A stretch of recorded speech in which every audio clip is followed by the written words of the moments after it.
અમે આવ્યા છીએ ભજીયાવાળું સેવ ઉસળ ટ્રાય કરવા માટે. મેઇન જે હાઇલાઇટ તમને કહું ને, અહીંયા પૌવા, જે ભજીયાવાળા પૌવા, જે તરી પૌવા કહેવાય, એ ભજીયા નાખીને બનાવે છે. પછી સેવ ઉસળ એ ભજીયાવાળા બને છે.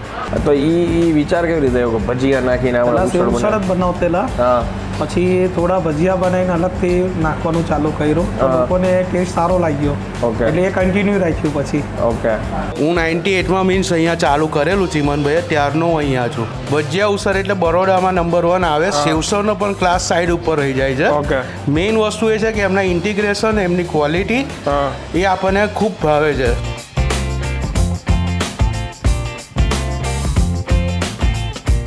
આમાં છે ને સેવસળ તો ઘણા બધા લોકો બનાવે છે વડોદરામાં. 500, 1000, 2000 લારીઓ હશે ઉપર. પણ આપણે અલગ કેમ રાખ્યું છે કે ભજીયાના હિસાબે અલગ છે આપણું સેવસળ.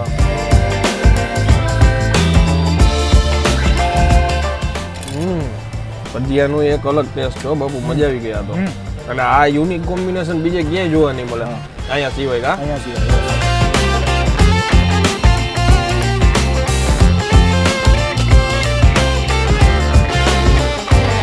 તો ફરી એકવાર તમારા માટે એક નવો વિડીયો લઈને આવી ગયો છું. અને અત્યારે હું છું વડોદરામાં. મારી જોડે આત્મીયભાઈ જોડાયા છે. અમે આવ્યા છીએ ભજીયાવાળું સેવ ઉસળ ટ્રાય કરવા માટે, જેનું નામ છે શ્રદ્ધા સેવ ઉસળ. એક્ઝેક્ટ લોકેશન આત્મીયભાઈ આપણને જણાવશે સાહેબ, ક્યાં આવ્યા છીએ આપણે? એક્ઝેક્ટ લોકેશન આપણે આવ્યા છે જુબેલી બાગની એક્ઝેક્ટ સામે, જે શારદા ટોકીસની ગલી છે. ઓકે, સામે શ્રદ્ધા સેવસળ છે. અને સુરસાગર હોટલ ફેમસ, સુરસાગર લેકની અંદર આવો તો સુરસાગર હોટલ છે એક્ઝેક્ટ એની સામે, અને એની બાજુમાં ગલીમાં અંદર એમની હોટલ છે, બેસવાની સુવિધા છે. ત્યાં રેસ્ટોરન્ટ ટાઈપ છે. ત્યાં એમના જેને ઓનર ચાલુ કર્યું ચીમનભાઈ પોતે ત્યાં બેસે છે. અહીંયા એમના દીકરા અત્યારે સંભાળે છે. અહીંયા બહાર ઊભા લારી ઉપર તમે ખાઈ શકો છો, અથવા અંદર બેસીને ખાઈ શકો છો. મેઇન જે હાઇલાઇટ તમને કહું ને, અહીંયા પૌવા, જે ભજીયાવાળા પૌવા, જે તરી પૌવા કહેવાય, એ ભજીયા નાખીને બનાવે છે. પછી સેવ ઉસળ એ ભજીયાવાળા બને છે. અને એમાં રીઝન થોડુંક આગળ આપણે જાણીશું કે એવું કેમ છે કે ભજીયાનું કોમ્બિનેશન, પણ એકદમ ડિફરન્ટ વસ્તુ છે. અને એમની ચટણી, એમના ઉસળ બધું ટેસ્ટી હોય છે. કેવી રીતે બનાવે છે, ટેસ્ટમાં કેવું છે, બધું આગળ આપણે ઓનર જોડે વાત કરીને પછી તમને જણાવીએ. ચાલો શરૂ કરીએ. કેમ છો સાહેબ? બસ મજામાં. ચીમનભાઈ તમારું જ નામ ને? હા. એમનું પેટ નેમ છે, પણ ઓરિજિનલ નેમ શું છે? ડાકોલાલ કંદોઈ. અને આ એમનું આ રેસ્ટોરન્ટ ટાઈપ છે. બારે જે આપણે જોયું આગળ એ લારી છે. અને ત્યાંથી શરૂઆત થઈ હતી ને? હા, લારીથી શરૂઆત. કેટલા વર્ષ થયા? 1998માં ખોલેલી, આજે 2022, લગભગ 24 વર્ષ જેવું થયું છે. શું વાત છે? હા, તમે શોપ ખોલે બી 2013માં, એટલે લગભગ આની 10 વર્ષ જેવું થયું. ઓકે. અને ફેમિલી સાથે કોઈને આવી રીતના બેસવું હોય તો આ જગ્યાએ નિરાતે બેસીને જમી શકે. બાકી બહાર ઊભા વધારે પડતા જે જેન્ટ્સ લોકો છે એ નાસ્તો કરતા હોય છે. અને સ્પેશિયાલિટીમાં આપણે ભજીયા ઉસળ, જે બરોડામાં બહુ ઓછા લોકો કરે છે. તો એ વિચાર કેવી રીતે આવ્યો કે ભજીયા નાખીને આપણે ઉસળ જ બનાવતેલા. પછી થોડા ભજીયા બનાવીને અલગથી નાખવાનું ચાલુ કર્યું. લોકોને ટેસ્ટ સારો લાગ્યો, એટલે એ કન્ટિન્યુ રાખ્યું પછી. ઓકે, અત્યાર સુધીમાં એ જ ચલાવીએ છીએ અમે. ઓકે. અને કોઈને આ જગ્યાએ આવવું હોય એક્ઝેક્ટ લોકેશન શું કહેવાય? આપણે રાવપુરા, જુબેલી બાગ સામે, સાગર હોટલની ગલી. ઓકે, રાવપુરા, વડોદરા.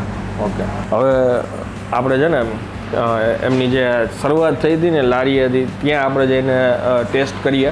એનું રીઝન છે કે ત્યાં અત્યારે ઘણા બધા મારી જેમ યંગસ્ટર નાસ્તો કરતા છે, એમને મળી શકાય, એનો અનુભવ જાણી શકાય, એટલા માટે ત્યાં ટેસ્ટ કરીએ સાહેબ. Okay sir. શું નામ સાહેબ તમારું? અમિત પટેલ. અહીંયા કેટલા સમયથી આવો? હું છેલ્લા મારા 97માં હું બરોડામાં આવ્યો, ત્યાર પછીનો હું સ્કૂલ લાઈફનો અહીંયા હું એન્જોય કરું છું. ઓકે. હું 98માં મીન્સ અહીંયા ચાલુ કરેલું ચીમનભાઈ, ત્યારનો હું અહીંયા છું. ઓકે. આટલા વર્ષથી આવો? હા, એટલા વર્ષથી હું આવું છું. પસંદ શું છે નાસ્તામાં? મારી નાસ્તામાં સૌથી પહેલી પસંદ એમનું ભજીયા ઉસળ છે. સાથે લાઈટ ખાવું હોય તો હું પૌવા ખાઉં છું એમના. ઓકે. અને એમના હાથથી બનાવેલી ચટણી એટલે નંબર 1. ઓકે. એમાં કોઈનો ક્લાસ આવે નહીં. ઓકે. ચીમનભાઈ હોય એટલે ચટણી પહેલી માંગવાની. ઓકે. ચટણી પાઉં જે ખાય હા, ચટણી પાઉં જે એમની બનાવે છે બહુ જ ફાઇન હોય છે. ઓકે. સાથે એમનું જે કોમ્બિનેશન છે ભજીયા ઉસળ. ભજીયા ઉસળ એટલે બરોડામાં નંબર 1 આવે. સેવસરનો પણ ક્લાસ સાઈડ ઉપર રહી જાય છે. ઓકે. મેઇન વસ્તુ એ છે કે એમના ઇન્ટિગ્રેશન, એમની ક્વોલિટી એ આપણને ખૂબ ભાવે છે. આમાં એસિડિટી કે એના કોઈ થવાના ચાન્સીસ નથી. જ્યારે બીજે તમે સેવસર ખાવા જાઓ છો તો તમારી સાથે પાણી છે ને બીજા એસિડિટીના ઘણા પ્રોબ્લેમ ઇસ્યુ છે. ત્યારે અહીંયા ક્વોલિટી તમને મળશે. અને સાથે સાથે એમનો નેચર, એમનો સ્વભાવ ફેમિલી બિઝનેસ રન છે. એટલે આપણે અહીંયા ખાવા આવ્યા હોય તો આપણને પહેલા ફીલ થાય ફેમિલી સાથે જ છીએ. એ ઘણો સારો એમનો બેનિફિટ છે. સરસ સરસ. ઓકે સાહેબ, થેન્ક યુ વેરી મચ. હવે આપણે બહાર નાસ્તો કરીએ.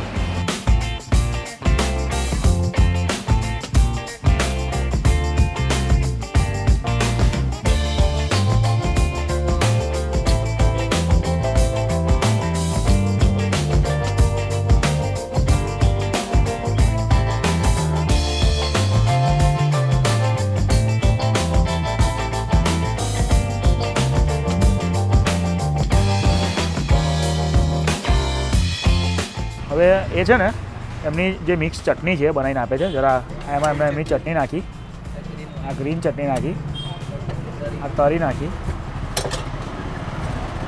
મસાલો નાખ્યો, પેજ, ધાણા અને હલાવીને અને લોકો અહીંયા પાઉં જોડે એકલી ખાય છે. પાઉં જોડે ખાવાની? હા, પાઉં જોડે. હવે અમારું બધું જમવાનું અત્યારે આવી ગયું છે. યસ. મીન્સ કે નાસ્તો આ છે ભજીયા મિસળ પાવ, ભજીયા ઉસળ પાવ, ભજીયા ઉસળ, સેવ છે, સાથે લીલી ડુંગળી છે, આ તરી પૌવા છે પણ ભજીયા વાળા. હજી તરી છે ને થોડીક સોસાઈ ગઈ છે, જરાક આપજો ને. એમાં શું છે, આ તરી નાખી ઉપર. વાવ. એકચ્યુઅલમાં છે ને ઇન્સ્ટાગ્રામ ઉપર eat&drive_ કરીને આપણું પેજ છે, એની રીલ માટે પેલું બાઈટ લઈ લીધું છે. અને ચટણી સાથે પેલા ટ્રાય કરું બાપુ, આ તો કોમ્બિનેશન કંઈક યુનિક લાગે. સરસ. હા, કરો ટ્રાય. આમાં લસણ, આદુ, આ બધું નાખેલું લાગે છે. જબરજસ્ત ફ્લેવર આવે છે બાપુ, ગજબ. તમે પૌવા પાસે આવો, તમે પૌવાની અંદર તમે ટ્રાય કરો. તરી અને ભજીયા સાથે ઉઠાવજો પૌવાને.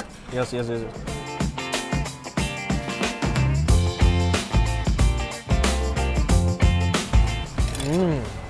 જબરજસ્ત કોમ્બિનેશન. આ ભજીયા છે ને હવે ભાઈ, બેસન ગોટા.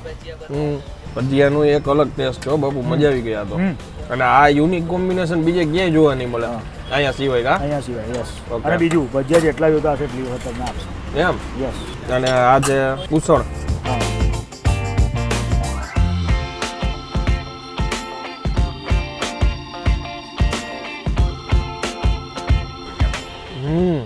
જબરદસ્ત હો ભાઈ.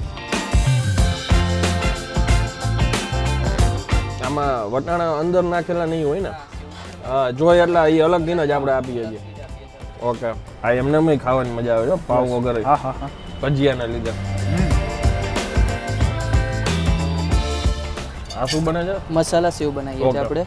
પહેલા એમાં સેવ નાખીએ છીએ, પછી થોડી ડુંગળી નાખવાની, એમાં મસાલા નાખવાનો છે. ગરમ મસાલો આવે, મીઠું આવે, અને એક ચાટ મસાલો છે એ આવે છે. થોડું લીંબુ ઉમેરવું હોય તો ઉમેરીએ છીએ ગ્રાહકને અનુકૂળ પ્રમાણે. તરી થોડીક ઉપર નાખીએ છીએ,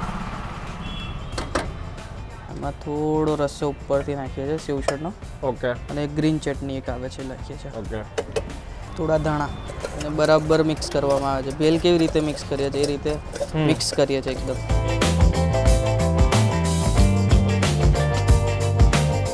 એના ઉપર બી ભજીયા નાખાય તો નાખવા હોય તો નાખીએ છીએ ગ્રાહકના અનુકૂળ પ્રમાણે. ઓકે. ટૂંકમાં ભજીયા છે ને એ મેઇન સિગ્નેચર છે. બધી વસ્તુમાં ભજીયા આવે. ભજીયા મેઇન છે આપણે. અને પેલા છે ને ભાઈ જોડે માઇક નહોતું એટલે અમુક વસ્તુ મિસ થઈ ગઈ હોય તો ફરીથી એકવાર એમની પાસે આપણે વાત કરીને જાણી લઈએ. સાહેબ, આ જે ચટણી આપણે બનાવી એ આવી રીતના પાઉં જોડે ખાવાનું પસંદ કરે? પાઉં જોડે સ્પેશિયલ ખાવાની ચટણી છે આપણી. બરાબર. અને આમાં આપણે વટાણા અલગથી આપીએ છીએ, ટૂંકમાં અંદર નાખેલા નથી. અંદર સેવસળમાં નાખેલા નહીં આવતા, અલગથી રાખીએ છીએ આપણે એવી રીતે વટાણા. ડીશ બનાવીએ ત્યારે પહેલા વટાણા નાખી દઈએ છીએ, તો બી પાછળ ગ્રાહકને બીજા જોઈતા હોય તો આપણે આપીએ છીએ, ના નથી પાડતા. ઓકે. આમાં છે ને સેવસળ તો ઘણા બધા લોકો બનાવે છે વડોદરામાં, 500, 1000, 2000 લારીઓ હશે ઉપર, પણ આપણે અલગ કેમ રાખ્યું છે કે ભજીયાના હિસાબે અલગ છે આપણું સેવસળ. ભજીયા કેમ નાખ્યા, અમુક લોકો સેવસળ તો લોકો બનાવતા જ હોય છે, પણ એમાં લોટ કે કંઈ બીજું કંઈ નાખીને બનાવતા હોય જે હાઇજેનિક લાગે પ્રોડક્ટ આપણા શરીર માટે. આપણે ભજીયા કેમ રાખ્યા છે કે રસો છે ને એનાથી જાડો બી થાય છે અને લોકોને ટેસ્ટ બી આવે છે કે ભજીયા સેવસળ સારું લાગે, લોકો અલગથી ભજીયા બી લઈને ખાતા હોય છે એના માટે. ઓકે, એટલે એમાં છે ને ભાઈનું કહેવાનું એ છે કે અહીંયા ઘણી બધી એવી જગ્યા છે જ્યાં તમને ઉસળની અંદર આવી રીતના ચણાનો લોટ નાખતા હોય છે, જેનાથી શું છે કે રસો થોડોક ઘાટો થાય. અને આ લોકોની સ્ટ્રેટેજી છે કે આપણે ભજીયાથી થોડોક ટેસ્ટ લાગે અને રસો બી ઘાટો થઈ જાય એનાથી.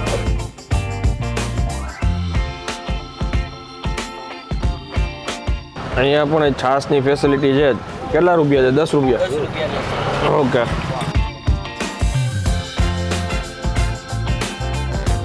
હવે મજા આવી. અહીંયા આમ ચલાવણ ઓછું હોય ને? હા હોય. હવે ધીરે ધીરે બધા રાખતા થઈ ગયા છે, જેટલા સેવસળવાળા છે હવે ધીરે ધીરે બધા છાશ રાખતા થઈ ગયા છે. એમ? હા. ઓલ ઓવર ખરેખર મજા આવી અને 100% જગ્યાએ વિઝિટ કરવા જેવી ખરા. અને એમાંય મને એક યુનિક કોમ્બિનેશન એક આ ચટણીનું લાગ્યું, જેને પાવ જોડે ખરેખર બન જોડે મજા આવી. સેવ છે, પૌવા છે ભજીયાવાળા, એ યુનિક કોમ્બિનેશન છે પણ મજા આવી. 100% જો તમે વડોદરામાં રહેતા હોય ને આ જગ્યાએ ન આવ્યા હોય તો એકવાર જરૂરથી વિઝિટ કરવા જેવી છે. એ સિવાય બહારથી આવતા હોય તો એકવાર તો આ જગ્યાએ વિઝિટ કરવા જેવી છે અને છે જ. હે આત્મીયભાઈ? અને ફરી વખત તમે આવશો એની ગેરંટી સાથે. હા, એક વખત આવ્યા તો. હા. વિડીયો જો પસંદ આવ્યો હોય તો બધું શેર કરી દેજો અને વિડીયોને એક લાઈક આપી દેજો. ત્યાં સુધી જય હિન્દ, જય ભારત.